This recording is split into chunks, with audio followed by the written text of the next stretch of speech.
Welcome to Author Chat. David Wolf here with Dr. Jennifer Wisdom, PhD. She is the author of The Millennials Guide to Work, what no one ever told you about how to achieve success and respect at your job. Welcome, Jennifer. Thank you. It's good to be here. Absolutely. So we worked on your audiobook together, and that's how I got to know you a bit. And of course, we also produce your podcast. But the subject matter, this idea of millennials being able to function and have job satisfaction has been bubbling up everywhere. You are an expert in it, so I'm guessing this really folds into the work you do. What led to you writing the book?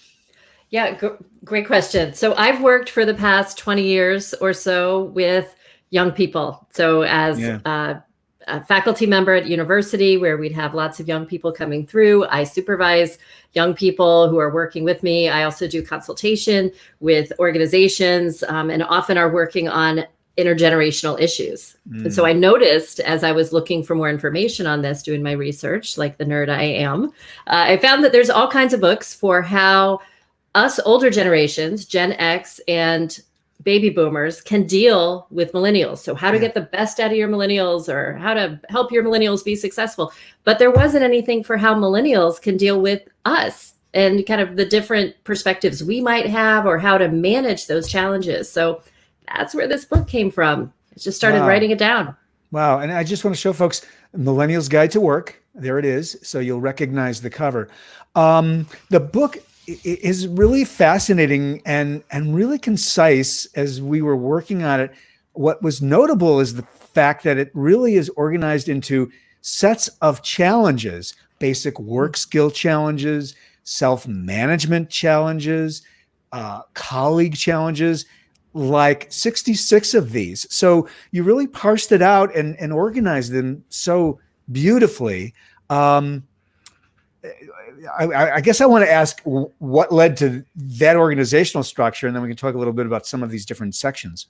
Oh, sure. So many years ago, when I was an elementary school counselor, there was a lovely book called The Parent's Guide. And it had this kind of a structure with, I don't know if you've seen it before. It feels familiar. Sure yeah. It's out of print now, but it had all kinds of challenges for dealing with your kids. So if my kid doesn't go to bed on time or doesn't play nicely with other people. And I broke the spine of that book making so many copies because when families would come in, they would want help on a certain topic. And so I would make a copy of it and give it to them. And, that just kept going. And that organization was helpful for a number of things. One is it provided a whole, the whole gamut of challenges that parents may have. So one, it made them feel good that their kid didn't have every one of those challenges. And then the second, I think more important for the Millennials Guide to Work is you have a challenge. It's okay. These are things that come up.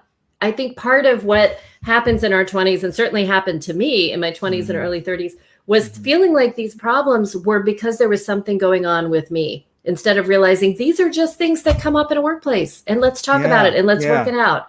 And sometimes it's not us who has the problem. Sometimes we just have a boss who's cranky or a colleague who just doesn't like to work together. Exactly. And clearly by giving all of these issues, wherever they're coming from, or combinations of dynamic, the dialectic between worker and employer, whatever, worker and coworker, it really, I lost my train of thought. I wanted to say that putting language to them helps, as you've said, identify, and it's not about you and it may not even be about them. There's a phenomenon that's occurring because we each have behaviors that are exhibiting for whatever the reasons are. So let's dive into some of the sections. So some of these are somewhat self-evident, but basic work skills. So there's about 13 of those.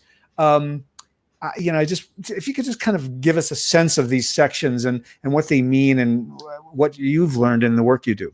Sure, absolutely. So let me back up a minute. Sure. I hear a lot from folks who are Gen X and baby boomers, so people who are over 40 right now from previous generations. Why don't millennials know this? And be completely baffled that millennials don't know something that they might never have been taught. And sometimes I point out that who are the parents of the millennials who are teaching them these things? That would be us, right? That's us, our generation. Right. So I wanted to just put this out there, put the basic work skills out there for millennials who may not think about work in this way. So how to network, how to identify your values, which is so important. And it's something we all have to go back to over the entire course of our careers. Yes. How to set goals at work. Many of us go into work, again, in our 20s and 30s, feeling like our boss is the person who's managing our career, which if you're really, really lucky, you have a boss who is helping you with your career and helping you identify how to move forward and opening doors and opportunities and making connections. But most bosses are not doing that because they have their own full-time job. And so clarifying that your career is in your hands and trying to find ways to approach work to make sure you learn all the time and be thinking of what's next. Now, I don't have to tell millennials to think about what's next because they're always thinking about what's next, but kind of how do you identify what you can learn out of this position and how to contribute and get the most out of every opportunity. So that's what I set up in the basic work skills. An entire framework of how to think about work. Self-management, I imagine this kind of sounds like what it is. We do have to manage our own behaviors and really understand why we're behaving certain ways. And there's a whole lot more here. We've got about 35 of those challenges. Yes. So that talks about if you're not motivated, or if you are bored at work, or if you don't really know how to get yourself organized or how to manage your time. These are things where sometimes we're our own worst enemy. And these activities can help you identify if this is something you're having trouble with. Try some of these out. And each one of these, as you mentioned, there's over 60 different challenges that people face. And then for each of those, there's between 10 and 20 suggestions for things you can do. And if one of them doesn't work, try something else. That's really important. You did have, like, you really resolve it with some action steps that people can take. I recall that was an integral part of the format. So self-management, then we move into the colleagues, I guess managing around others' behavior again, right? Right. So colleagues who may not contribute, the well-known colleague who brings stinky food to work or does things that annoy you. This is true. This comes up. It's real stuff. I know you drew this from your real experience. What if colleagues are gossipy or they're harassing? You know, some of this stuff gets pretty serious. And this is, again, this is stuff that, you know, I think no matter how well we're educated in school or our parents teach us stuff, some of these workplace endeavors are things that we never could have anticipated. You know, most people don't have a good set of skills for managing sexual harassment or for managing a colleague who just casually says something racist. That sometimes that's just not in our bailiwick of how to manage that. And so providing some suggestions for here's how to approach it. And here's how to approach it without you becoming the problem. Because there are times where if you raise an issue with a colleague or with your boss or something like that, it turns into you being the problem. Now, it doesn't guarantee that. Your results may vary. So there's that. But it provides suggestions on kind of how to think about the issue. Sometimes you can reframe your expectations about what is reasonable to expect from someone you work with. And sometimes it's about having difficult conversations or maneuvering through an environment to help you feel more comfortable and to help you be more productive.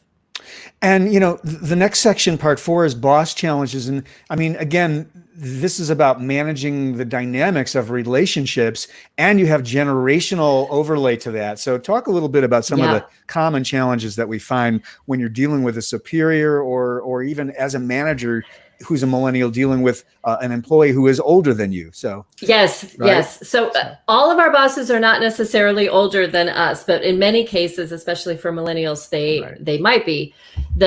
A lot of the challenges that come up are related, that I hear from clients and from colleagues, are that my boss doesn't lead. Basically, my boss doesn't do their job. So that's something that comes up that I find really interesting. And there's some suggestions for how to deal with that. Or kind of little issues around how my boss manages their workplace or manages their employees. So my boss undermines me, or my boss doesn't give me the resources I need to do my job, or my boss is a jerk. You know, there's all kinds of options there for things that can go awry, and then ways that you can manage those. Excellent. The book is Millennials Guide to Work. We've been visiting with Jennifer P. Wisdom, Dr. Wisdom. You can also find her podcast as well, everywhere where podcasts are consumed. Jennifer, thanks so much. It's been great to be with you. My pleasure. Thanks. Thank you.